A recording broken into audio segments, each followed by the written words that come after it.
Coach, a lot of accolades in the month of March, a lot of top 5 rankings for your team, especially in the West. When you look back at the last 10, what did you like the best, and what do you want to improve on, tweak for this last 10 coming up to end the regular season? Like you said, I thought we made some improvements. We've been continuing to get better throughout the course of the season, which is refreshing. And we just want to keep it going. That's the focus now is, we know we got some good teams coming in here. So tonight will be another a good test for us. But, our guys are up for the challenge. And when you look at Jonas and you look at Z, compare, contrast. What are the similarities, what are the differences? Yeah, definitely some similarities there. Their ability to attack the basket, attack the rim. Both guys, athletic. Neither one of them shoots a ton of threes. So, those are probably the similarities there. We're kind of built like they are in terms of how we built our team. So. And Dyson seemed to have a very promising outing with the G League. Did you have a chance to look at any of it? Your thoughts? Yes, we did. We watched. It was good to see. It was good to see for us, but really for him. Coming off an injury, he's done a ton of work with the medical and performance team to get to this point, and it was good to see all of that hard work and patience pay off. When he played with the squadron, and he had a really good performance. So, hopefully we can continue to evaluate and see how he feels after that. The rebounding wasn't where you wanted it the other night against OKC. How can that get better as far as the next few games here in the homestand? Keep addressing it, keep talking about it, keep going out on the practice floor and working on it. So Dice is, just to be clear, not active tonight? No. Okay. And do you know about Saturday yet? Not yet. Milwaukee team that has a lot of length on the interior, can really guard the rim over the years. What is a key for Zion against teams like this that can defend the interior really well? The keys for him and for us as a team is to keep our spacing. When you're playing against teams that are long, like you said, athletic, can guard the rim, we have to be spaced out to give him outlets. And normally when you're playing against pretty solid defensive teams, that initial drive is not there. Now, sometimes it's there for him, but even when it's not, now that next drive, respace, it's available. So the ball moving from side to side will be important, but really it's our focus on keeping our space and keeping the floor open.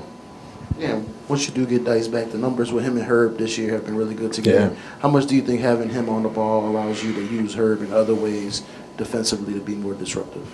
It's been pretty good for us when both of those guys are on the floor. A ton of size, athletic ability, great defensive instincts from both of them. And like you said, it kind of frees Herb up to kind of play, center field, so to speak, and sniff out some plays, sniff out some passes. But hopefully we can get to that point. Dice had a good showing last game, yesterday, and he looks to be doing well right now, and we'll see what happens later on this weekend. Hey, Willie. Chris Middleton's athleticism has really never popped off the page when you're looking at kind of what he does on the floor. But he still gets to his spots. He still finds a way to be impactful. What stands out to you about him as an offensive player? What stands out to me is whenever you've grown to become that good, he's had to put a ton of work in. You watch where Middleton was when he came into the league and how he's, prepared himself to be a prime time scorer and defender. He goes out and competes every night. That to me is evidence of the work that he's putting in when nobody's watching, and it's the reason that he can still come in and get to his spots, and he can still impact the team in a positive way. How significant is the impact of a guy like Dyson when he's in the lineup versus out of the lineup for being able to do what you guys want to do? Say that again. How significant is the impact in terms of enabling you to do what you want to do? Where do you miss him most, and what are you most excited about when you get him back? Well, we definitely miss him while he's been out, but his impact is his ability to guard multiple positions. He also offensively allows CJ, even Z at times, to be off the ball and he can initiate plays for us. And when he's in the lineup, that's what he brings to us. Not having him, we've had to have some guys step up, which they've done. But it'll be good to see how he feels the next couple of days and see if we can get him back to the floor soon. We don't get to see you every day, and I know you get a lot of Zion conditioning questions, but tonight he would set a career high in terms of 62 games played tonight. So what have you seen from his dedication, commitment to getting him right on the court this year? I've seen a lot of growth and maturity on his part.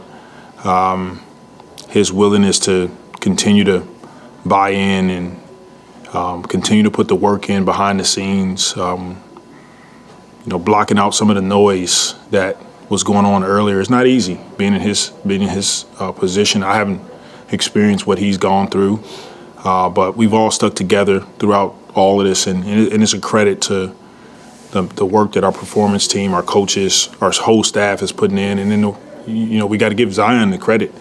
He's doing it. He's putting the work in to give himself an opportunity to play and be available, and he's having a really good year for us. All right, thanks, Coach. Thank you. Appreciate it.